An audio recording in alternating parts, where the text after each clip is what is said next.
Corona سے حفاظت کے لیے اذانیں دینا کیسا ہے؟ آج کل اس وبا کی وجہ سے عشاء کے بعد گھروں اور مساجد میں اذان دی جا رہی ہے، کیا یہ ٹھیک ہے؟ بنت محمد اعظم ہاشمی منڈی بہاؤالدین سے۔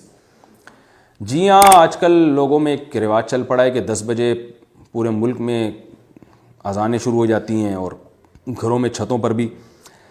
اس بارے میں ہمارے بعض اردو فتاویٰ میں لکھا ہوا ہے کہ مصیبت کے موقع پر اذان دینا مستحب عمل ہے، اور بعض نے لکھا کہ مباح عمل ہے، لیکن کوئی دلیل نہیں ہے ہمارے پاس اس کے، کوئی صحابی سے، نہ کوئی کسی صحابی سے منقول ہے، نہ کسی حدیث میں، کوئی ایک دو روایتیں جو پیش کی جاتی ہیں بالکل موضوع من گھڑت حدیثیں ہیں وہ۔ تو اس لیے اس کو اگر کوئی سنت سمجھتا ہے تو بہرحال پھر یہ بدعت ہے، سنت تو بالکل بھی نہیں ہے یہ عمل۔ بعض حضرات یہ دلیل دیتے ہیں، جو ہمارے بعض اکابر نے بھی اس کو، بعض نے مباح لکھا ہے، اور اس کی دلیل یہ دی ہے کہ یہ تو ہم اس کو سنت نہیں سمجھ رہے، بطور رقیہ کے کر رہے ہیں۔ رقیہ کہتے ہیں کہ دم کے طور پر نا، تو دم کے لیے تو ثبوت کی ضرورت نہیں ہوتی، لیکن اس پر بھی ایک اشکال یہ ہے کہ عوام تو اس میں فرق نہیں کر رہی کہ رقیہ کیا ہوتا ہے۔ عوام تو یہی سمجھے گی کہ یہ ایک عمل ہے جس کا اسلام نے ہمیں حکم دیا، کیونکہ علماء جس بات کا حکم دیں تو عوام تو اس کو اسلامی کا حکم سمجھتی ہے۔ تو اگر بدعت نہ بھی قرار دیں تو بدعت کی طرف لے جانے والی چیز بہرحال ہے۔ اور دوسری بات یہ کہ رقیہ کا یہ طریقہ کہ بآواز بلند پوری قوم اجتماعی سطح پہ کر رہی ہو، تو یہ رقیہ کم، اس میں عبادت کا عنصر اور ایک اجتماعی حیات کی وجہ سے اس میں جو ہے وہ سنت کا عنصر زیادہ جھلک رہا ہے، یعنی لوگ اس کو سنت ہی سمجھیں گے۔ تو اس لیے میری رائے یہ ہے، اور بہت سے علماء کی رائے، اور ہمارے بعض اکابر نے اس کو بدعت بھی لکھا ہے، صاف لفظوں میں بدعت قرار دیا اس عمل کو۔ تو اکابر کی عبارات میں بھی اختلاف ہے، اور جن حضرات نے مستحب قرار دیا ان کے پاس کوئی دلیل بھی نہیں ہے، انہوں نے خود دلیل بھی نہیں لکھی اس کی، اور یہی کہا ہے کہ بس ایک یعنی تجربے سے ایک چیز ثابت ہے۔ تو ہر وہ کام کرنا جو بدعت ہو وہ تو بالکل ناجائز ہے، اگر بدعت نہ بھی مانے تو بدعت کی طرف لے جانے والا بہرحال ہے۔ تو اس لیے پھر دوسری بات یہ کہ اس کی ضرورت کیا ہے؟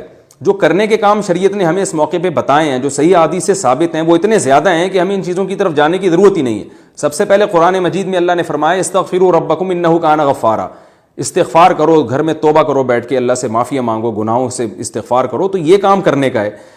اور دوسری بات، احادیث میں جو دعائیں آتی ہیں، بسم اللہ الذی لا یضر مع اسمہ شیء فی الارض ولا فی السماء وهو السمیع العلیم، 7 دفعہ صبح یہ دعا پڑھیں، 7 دفعہ شام یہ دعا پڑھیں، یہ دعائیں پڑھیں جو حدیث میں بتائی گئی ہیں۔ اعوذ بکلمات اللہ التامہ من کل شیطان وہامہ ومن کل عین لامہ، یہ دعا بتائی گئی ہے۔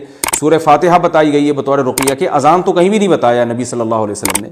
تو جو کام بتایا ہے اس کو فوکس نہیں کیا جا رہا، جو نہیں بتایا وہ پوری قوم چھتوں پہ چڑھ کے اذانیں دینا شروع کر دی ہیں۔ لوگ کنفیوز بھی ہو جاتے ہیں کہ پتہ نہیں نماز کا ٹائم ہو گیا کیا ہوا۔ تو اس لیے ہماری رائے یہ ہے کہ احتیاط کا تقاضا یہ ہے کہ یا تو یہ بدعت ہے، اور اگر جو اس کو سنت نہیں سمجھ رہے تو بدعت نہیں بھی ہے، تو ایسی چیز بہرحال ہے جو بدعت کو فروغ دینے کا ذریعہ بن سکتی ہے، تو اس لیے اس سے اجتناب ہی بہتر ہے، بلکہ میری نظر میں اجتناب کرنا واجب ہے اس عمل سے۔ اور البتہ ایک بات ضرور ہے کہ آپ اجتناب کریں اگر آپ ہمارے فتوے کو فالو کر رہے ہیں، لیکن اگر آپ ہمارے فتوے کو فالو نہیں کر رہے تو طنز و تشنیع نہ کریں۔ جس کے فتوے کو فالو کرنا ہے پھر آپ اس کے فتوے کو فالو کریں، لیکن علماء کو آپس میں لڑانے کی کوشش نہ کریں، بحث مباحثے کی کوشش نہ کریں۔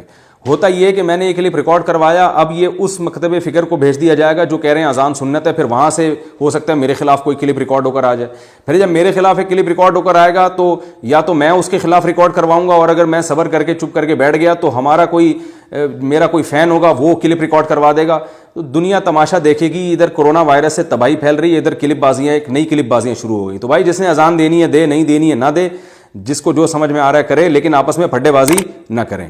یہ بہت اہم پوائنٹ کی بات ہے۔ تو میری طرف سے کسی کو دفاع کرنے کی ضرورت ہے، اور گزارش یہ کہ میری مخالفت میں بھی نہ بولیں تاکہ کوئی دفاع کی نوبت ہی نہ آئے۔